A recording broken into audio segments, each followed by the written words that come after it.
And then I'm going to give some show notes to the producers. Hi, Lissa, it's Jana, and I'm here, yes, with LouLu Lima. That is her sort of real name that she's used since she was 13, and I love it. I told her she used to write a children's book series. But we're getting ready to start her podcast. So I'm just going to count us in and do her intro, and we'll go from there. So 3, 2, 1. Hello and welcome to Oh My Health, There is Hope. I'm your host, Jana Short, and today I'm here with LouLu Lima. LouLu is an ASTA certified travel guru providing curated and socially responsible travel experiences around the globe. She's certified by Tourism Cares as a goods traveler advisor, partnering with small business owners to keep tourism dollars in local communities. Her company, Book Here, Give Here, donates a portion of commissions to vetted charities. I love that you give back, LouLu. LouLu is certified specialist in wellness leisure, which is why we're here today, destination weddings and honeymoons, and family travel, and has extensive experience with corporate groups. I am so excited you're here. I know you have over 20 years experience in this field. And I know right now, because I'm a world traveler, I know right now there are people frozen in fear. And so I'm really glad you're here. Thank you, LouLu. Well, thank you for having me. I appreciate the time and the invite. Well, I just want to say right off the back that we're going to cover some COVID issues. And this is right now, the beginning of August, and we're in the midst of it. But I don't know what it's going to look like when it airs. So when we air, there might be some tips that aren't relevant anymore. Let's hope, right? Let's hope we've grown out of this phase. But there's definitely going to be some tips that we were just talking, LouLu, that we think are going to stay in place for some time. So one of the things we ask you when you come on the show is to share your story of hope. So do you want to share a story with hope with us today? Yes, absolutely. So as Jane mentioned, I love travel. I am very passionate about it. When I was 17, I left. Growing up in New York City, I was a 17-year-old New York City girl, the world revolved around me kind of attitude, and I picked up and left. And I got some nice cultural awakening. And my story of hope really is of how travel opens your eyes. It allows you to see the differences, how while we're different, we're still the same. And so at 17 years old, I have an opportunity to meet other people around the world who basically reminded me and said, you're not the only one. Let's learn from each other.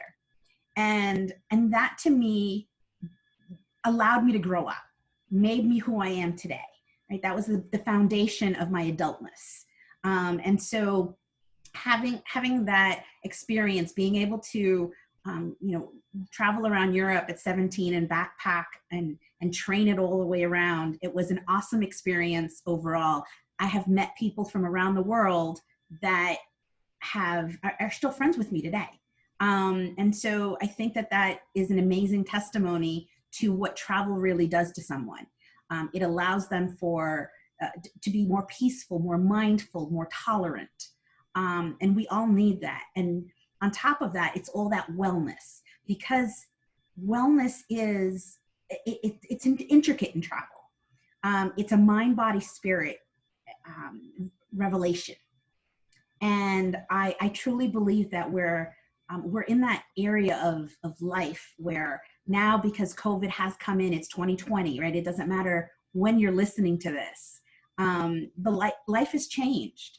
And so how we're going to move things on, we need to be hopeful. We need to be positive and energetic and happy. And what better way to do it than through travel? Well, I know one of the things I want to talk to you is, what does that phrase mean, wellness travel? Because when I saw that was your specialty, one of your specialties, I got really excited because I never mentally put the two together. I travel a lot, so I know what it does for my wellness journey, but I never put those two together. How do you create a wellness journey for someone? What a great question. So a wellness journey doesn't necessarily have to be, there's a spa treatment involved. It could, but it doesn't necessarily have to live in that spa environment. It can be something that is awakening, an experience that you want to have. Something, again, let's go to that mind, body, soul, or mind, body, spirit concept, where you want to align all of your energies. And whether that means that's through some type of soft adventure or even hardcore adventure. It could be something that is cultural, it's gastronomy, it's walking off the beaten path of things, getting lost in a city that you don't know. And it's that wanderlust and truly that feel of, oh my God, I just feel like a new person. That is self-wellness. And there's a whole other section of wellness travel that is devoted to society. And so that is the voluntourism part. So you want to go somewhere and you want to volunteer to give your time so that another community is also doing better, right? So you're investing your time, your effort, your blood, sweat, and tears. You're doing Habitat for Humanity, or you're teaching children in a different in a different country English, or you're working with families and you're learning how to cook together. You're learning how they feed their families, so that you can kind of go, oh, look at this. We're different, but yet the same. And there's that social wellness behind it, so that travel actually has a personal and a social connection. And that to me is super amazing. When I went to Peru to climb Machu Picchu, we went with a travel company. I don't even remember the name. It wasn't one we normally would go with, but they did that for us. They took us to a school and they told us, bring pens, paper, whatever you want to gift the school. And we got to work for the day with the young students. And by the way, their classrooms in Peru, it's like one classroom for everybody. It's not like you're in 5th grade, 4th grade, 3rd grade, high school. It's one classroom for everyone. So you have little teeny kids and close to adult children. And you go there and you see how joyful they are to get to know you, and they try to speak to you in, their language. It was not only amazing, it was one of the highlights of our trip. So we loved doing that and giving back to the community when we were there. The other thing they did for us, which is very much on the wellness side, is a family hosted you one night. So our group of 12 people show up at these people's home where they hand cooked everything themselves and served us, and then sat at the table and shared with us. And it was, again, one of the biggest impacts on our trip. I mean, Machu Picchu was pretty awesome, but this was an incredible experience to go back and remember those sweet people that opened up their homes to feed us for that night, and then sit at our table and get to know us. It was really an incredible experience. And that's something that I actually do in almost all of my itineraries. I have my itineraries focus on that wellness gastronomy, off the beaten path concept. So I really do try to give you a local objective, so that you can meet with the people on the ground, and they love to open up their homes. And when you break bread with somebody, the world is different. You're not only tolerant of your differences, but you also want peace. And that's something that the world needs, right? And so that's a society wellness, that the more we travel and the more we do these things, the more we realize how much hope there really is. I 100% agree. And when I tell you how kind this family was, there was 12 of us. You didn't walk into a mansion. This was off the beaten path. As a matter of fact, the tour guide had to explain to us, because I was not going to eat any food unless I saw the kitchen. And he said, look, we already go and we teach them about prep, about temperatures. They have to go through this big deal thing before they become a host family. And not only that, the kitchen's exposed to you. So you can definitely see it on your own. I not only was very confident after talking to them, but it was one of, again, the best experiences I've ever had. Yeah, and it truly is. It's, again, travel makes the world go round, because it unites us.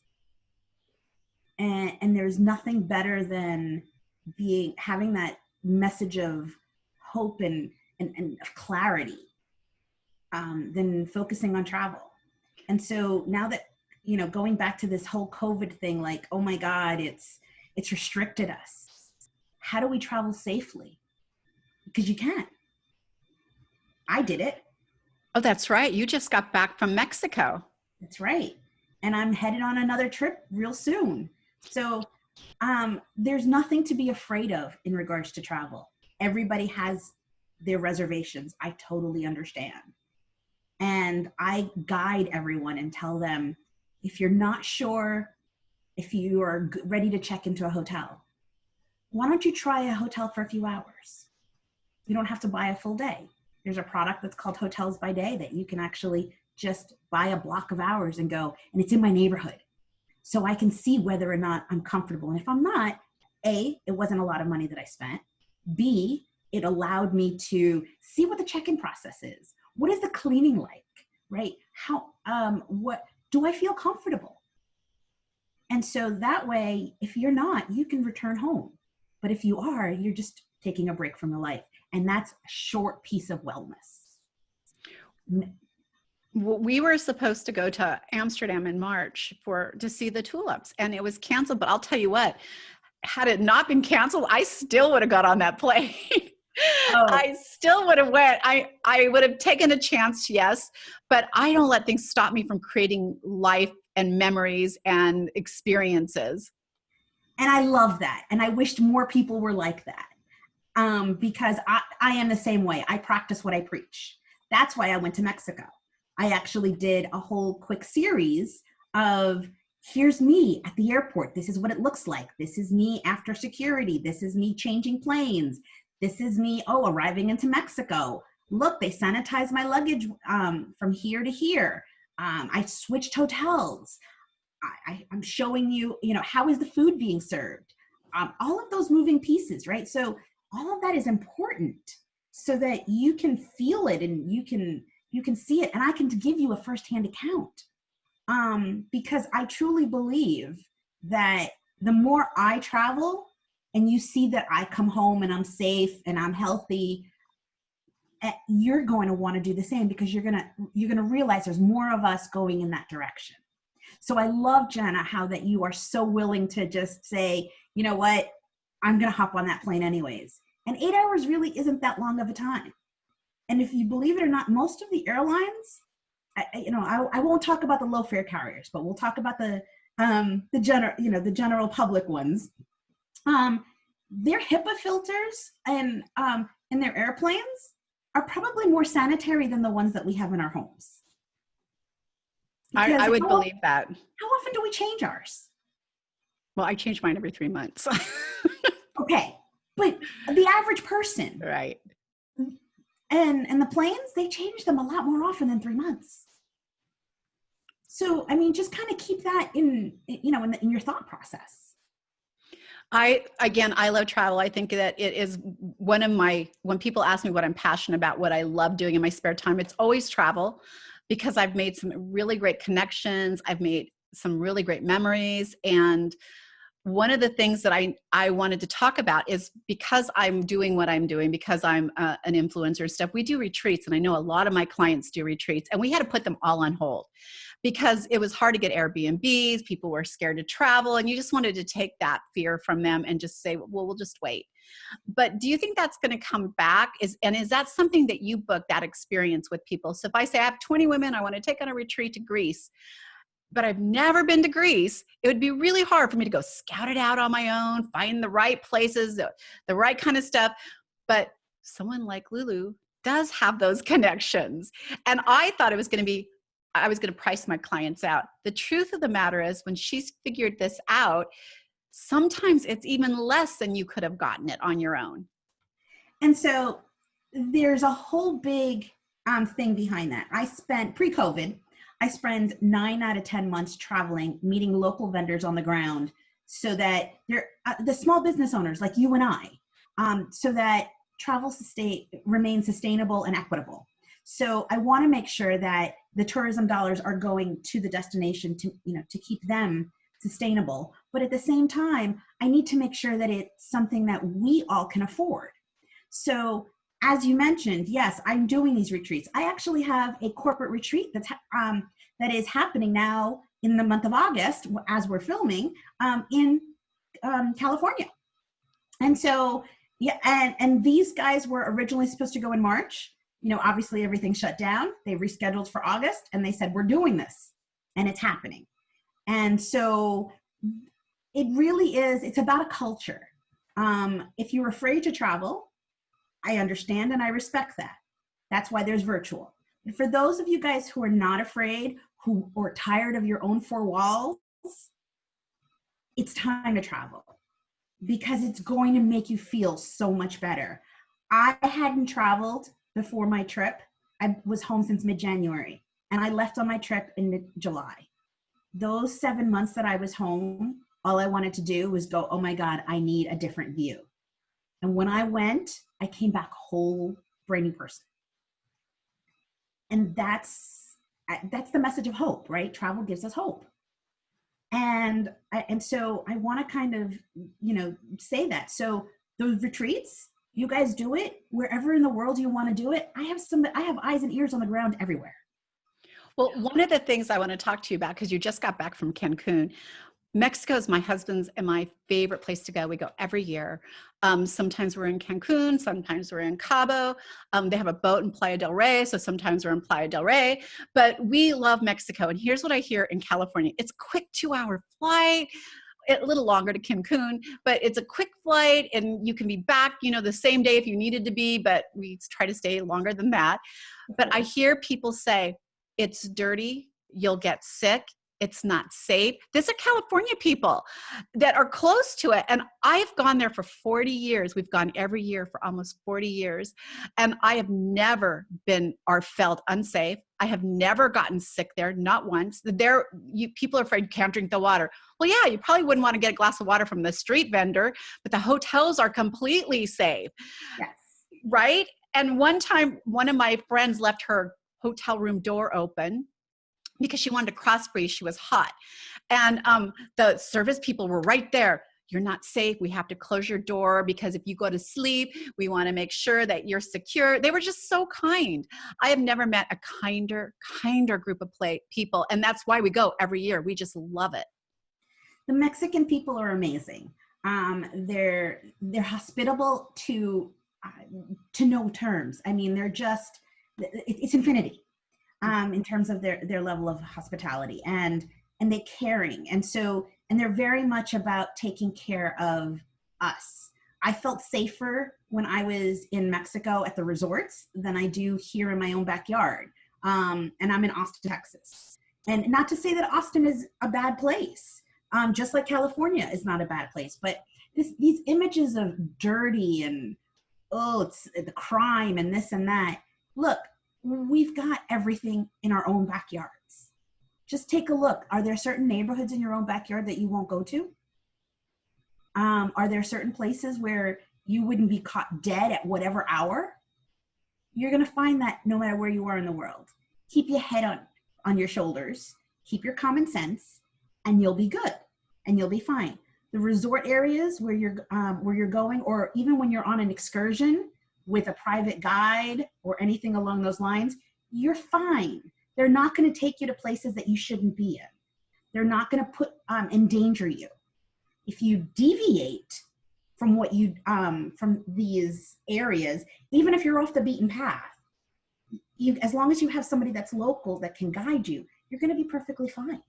So, LouLu, that is, by the way, such a great point, because you don't want to go wandering off on your own. You don't want to rent a car and think, I'm going to just tour the countryside on my own, especially in places like Mexico, because I will tell you, and still I felt perfectly safe. I was there for a service retreat. So we were servicing schools in the area. And the day I came down with my painting equipment, because we were repainting a school and adding a bathroom, they walked up to me and said, why are you dressed like that? We had to cancel because there was an issue with people shooting up the town and the police shooting back and people were killed. So we couldn't leave the resort. The resort brought in extra police guards. When we went to the airport, they took a tour. But there's so much on these resorts. Honestly, you don't need to leave if you don't want to. They're so big and there's so much there that your whole vacation can live on that resort. And it was the one time I ever in 40 years had anything negative going on. And here's the thing, I wouldn't even have known about it had I not had an off the site situation that I was going to, I would not have even known. I felt perfectly safe. And so, and that's just it. Like, you know, I grew up in New York City. So I have been in the city since, you know, the 70s, the 80s, the 90s. I've seen it transform, you know, the whole 9 yards. Right. So, and so for me, having been in the city, I'm used to all the different types of hustle and bustle and all those things that can happen in New York. When I traveled at 17 as a woman by myself, I didn't have anybody to come with me. I was not speaking the languages. I had a backpack and I was on trains and I slept on trains. And so I got to that whole feeling of, how do I travel safely? How do I make sure that I don't get hurt? How do I make sure that my belongings don't get stolen, right? So I learned that traveling on my own and kind of doing all of these moving things. And at the end of the day, now when I travel and I educate others on traveling, it's just keep your head on your shoulders. Even if you haven't been exposed to it, just remember that anything can happen at any point in time. It can happen in your local grocery store or your local Walmart. So are you not going to go to your grocery store or your Walmart because, oh my God, something's going to happen to me there? That means you're going to live in your walls forever. So travel allows you to breathe and say, I am secure that I'm good where I'm going. And I know that I can take care of me. So that's one of the great things about the services that you provide, is that she's kind of like your concierge. And so she's not saying, don't go backpacking, don't go for that, you know, little excursion. You can set those all up in advance and have someone that's trusted, that has been doing this, that they're confident in sharing with you. And by the way, that's what we do now. When we travel somewhere, we hire private guides, because say you're like someplace and you're really loving it, but there's a time limit. They've got a group they got to rush through. And you're like, no, I want to learn more. I want to be here. Or you get somewhere and you're like, I remember this was in Prague. If I see one more castle, I'm going to shoot myself. After a while, they all look exactly alike. I'm over the castles. I want to move on to the next thing. And we were able to do that because we had a private guide. This is no problem. Let's get moving. So we didn't waste any of our time, and we really got value and enjoyed every minute that we were doing. So if you're traveling now, post-COVID, if this comes out, or still in COVID when this comes out, what are a couple tips that you would like share? 3 quick tips that you would give people to feel safe, to move out and travel, to get started traveling again? What are some tips that you would give them? So my first thing is, if we're still in the air at the time frame that we need to wear a mask, don't complain, wear your mask. I think, you know, the hand sanitizer, make sure that you use it. Hygiene doesn't go away, no matter whether it was pre or post COVID, right? So stay clean. That is one of my biggest things. If you want to go camping or, you know, glamping or anything like that, absolutely happy to help you. And we make sure that you still have hygiene. So that's just one point overall. The second point is in terms of safety. And I think I've said this a couple of times, just keep your head on your shoulders. Keep, you know, don't leave your mind at home in the sense of, oh, I'm on vacation, I can forget about it. Yes, you can forget about it to a point, but know your surroundings and just don't be aloof. I think that's how people get in trouble. And then they start meshing with a crowd that they wouldn't mesh with to begin with. And 3, use a travel professional, whether it's me or someone else, because we're on call for you. So we're just truly a text away. And if you're in an international area, most of us use WhatsApp. So it's a free, it goes use your data plan or your Wi-Fi. It's free. You can pick up the phone. You can call us. You can text us. Whatever. So you have somebody that speaks your language. So if you're booking anything online and you're kind of, you are pretty much on your own, because then you have to call a call center and figure all of that. When you use a professional, this concierge is right here for you. So you never have to do anything. All you have to do is say, I want to change. I'm not comfortable. I want whatever, X, Y, Z. And as long as we can, you know, we can do it within your budget, it can happen. I love it. How do we connect with you, LouLu? So the best way for those of you guys in the US, if you have a US phone, text travel to 21,000 and you'll have my business card. My website is bookheregivehere.com.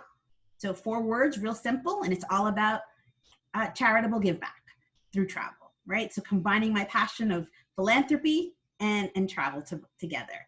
And I'm on all social medias. I spell my name LouLu, like the Hawaiian plant, to be a little unique and different. So make sure you look me up on any social media. You'll find me, and I'm happy to help. Thank you so much for being on the show. I think that we are helping the people get back out of there and start traveling again. Yes, absolutely. And thank you so much for having me. I appreciate it.